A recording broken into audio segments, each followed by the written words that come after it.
Hi, this is Randall here in Texas. And I'm Matt here in Michigan. Today, Randall and I are talking about a film that's celebrating its 20th anniversary. It's Memento. It is a film that's directed by Christopher Nolan and stars Guy Pearce, Carrie-Anne Moss, and Joe Pantoliano. It's a film that's about a guy that is looking to avenge his wife's death, but the biggest problem is that he has no short-term memory. He can't remember stuff that happened even within the last 10 minutes or so. Basically, up until the point where his wife had an attack on her, he can't create any new memories. So, Randall, what did you think of Memento? So, looking back on Memento, it's really interesting to me that it's filmed just very normal, especially for a Christopher Nolan film. Even though it's kind of done in reverse order, so this film is filmed from the point where you would typically see it end, the film just plays out like you would expect a normal movie to play out. The only part about it that got really kind of tedious for me is rewatching some scenes, like you see over and over again certain parts, and like, okay, I don't need to see this again, but I understand that you're setting up that this is where we were leading into before we move back further in time. So it was fun to watch, and it's definitely Christopher Nolan. There's no mistaking that he has a definite way that his movies play out, and this Memento fits that. Well, I agree. I think this is one of the first Nolan films that I watched, and since it's one of his earlier films, it's not high, flashy like some of his newer ones, like the Batman films are, or Inception or stuff like that. It's kind of a straightforward, like you said, film. And the big trick of this movie, and like you said, what makes it memorable is the fact that it's kind of all in reverse order. You see the scene play out. It's kind of like you said, you start at the end and then you kind of like go to the beginning. But yeah, it's really interesting because you'd think if you see the end that you have everyone figured out, but And you that's don't. what makes Nope. it great. Yeah, not at Yeah, all. you don't. You absolutely don't. Because of his condition, it's easy for people to take advantage of him and stuff. I'm sorry. So Did you say that he had a condition? yeah, he had a condition. I might. Yeah, You may have heard yeah. that I had a So condition. I Yeah. have this condition. Yeah. I guess I've already told you about my condition. Oh, well, every time I see you. It's an interesting movie, like I said. So Christopher Nolan has such a way of making his movies play out and having just like hidden things, like you see in Inception a lot. In Inception, is it real? Isn't it real? Leave it up to the viewer to decide. But at the same time, he'll be the first to tell you everything you need to know is in the movie, and that allows people to go back and just like nitpick or do deep lore films on this. So there's people that have dissected Memento. There are people that have dissected Inception, and for good reason. Guy Pearce's character, he tattoos things on himself, and they're facts, but really they're only facts to him. They're facts that he lets himself say are facts. They're not necessarily always truth. Yeah, it's what he wants himself to kind of believe, and I think that's a big part of it. They really established at the beginning that even though he can't remember anything, he doesn't put much value in memories really either. He says right off the bat, memories can be changed and stuff. That's why police a lot of times don't put too much stock in witness testimony or whatever as evidence because it can change. Like your ideas or what you think actually happened can actually change in your mind or whatever. And they do a big part on talking about conditioning. Of course, when he's talking about Sammy and stuff, and the test they're putting him through about conditioning him, it's really foreshadowing, his Guy Pearce's character, what he's been doing, all this time. Has he really been just conditioning himself to believe what he wants to believe?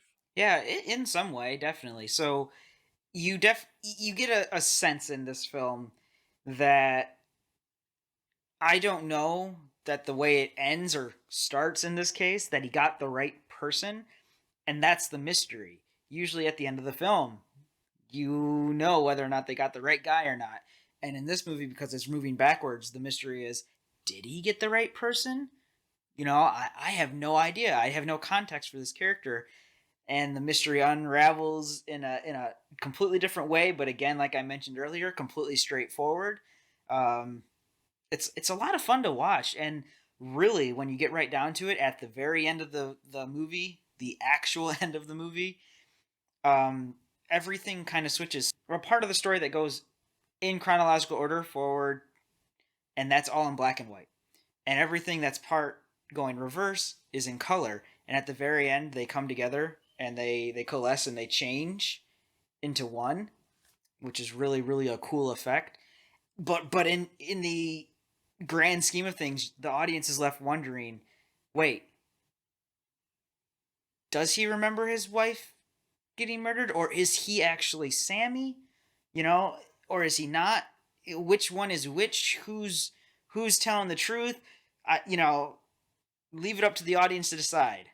Yeah, to me, it's almost like the ending of like Shutter Island 2.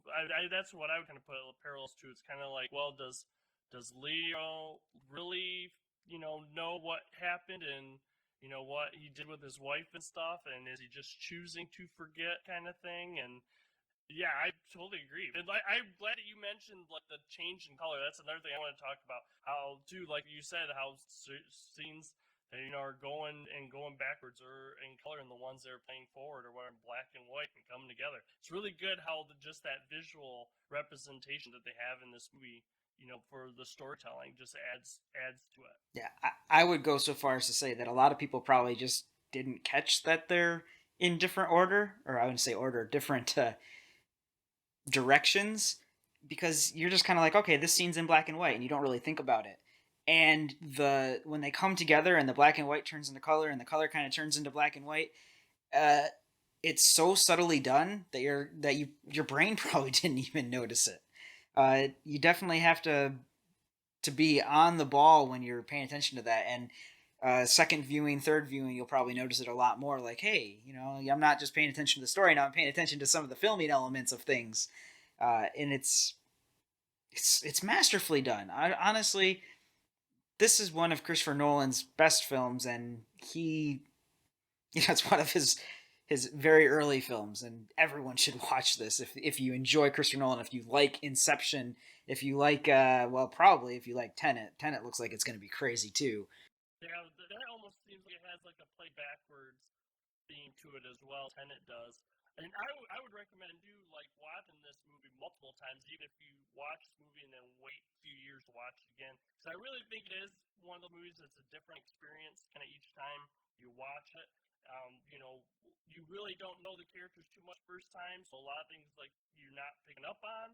And the second time, you kind of already know, or at least you think you know who the characters are and stuff. So it's definitely a much different viewing the second time around. Yeah, and honestly, the time when I watched it, where I was just like, oh, Carrie Ann Moss's character is kind of you know a manipulative character, because you don't expect that the first time you watch it. So the first time you watch it through, you're like, oh, okay, she's because he's got her picture, and he's got it written down that she'll help him out of pity, and that's what you know about her for the longest time. And then sometime in the middle of the film, you find out, oh no, she is not what she seems, and you just get a here's what he thinks he truly knows about people. He writes it down, he tattoos it on himself, but really, without the ability to form new memories, his his view of the world and his view of people is just flat out wrong in a lot of cases. Her character Natalie, and then Joe Pantaleone's character, who's Teddy, they're kind of like the reverse. Because you see at the beginning, Guy Pearce's character, Lenny or Leonard. My wife used to call me Lenny. Yeah. Yeah, I hated it. But you see that Teddy is the one that's killed, and you think that Teddy is the one that murdered and raped his wife, and that Carrie Ann Moss's character Natalie, she's the good character that's helping him out. But then as the movie goes on, it kind of like reverses or makes you question. So yeah, at the end you're kind of thinking like, all right, is everyone just playing him, or was anyone really looking out for him, or what? Yeah. Who can you trust? Who can't you trust? I don't know. And whether or not there's actually a real moral to the story, that's hard to say too. It just seems like it's more or less there to tell you a good story, to entertain you, and to give you something to think about. And I appreciate that filmmaking, and that it wasn't all flash. It's a lot of substance, and it's really well acted. Yes, I agree. There's something we didn't touch on as much about the acting. The acting is really well done. All three of those characters, even some of the supporting cast and stuff, did a good job with this film for sure. So again, if you like a lot of Christopher Nolan's modern work, you're really gonna like Memento if you haven't seen it. And if you have seen it, I definitely recommend that you check it out again. If you like this sort of content, Matt and I've got lots of flashback reviews for older movies and some newer movies as well.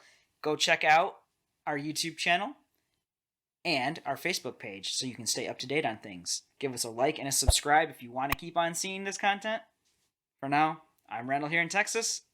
Everyone have a great day. And I'm Matt in Michigan. See you guys.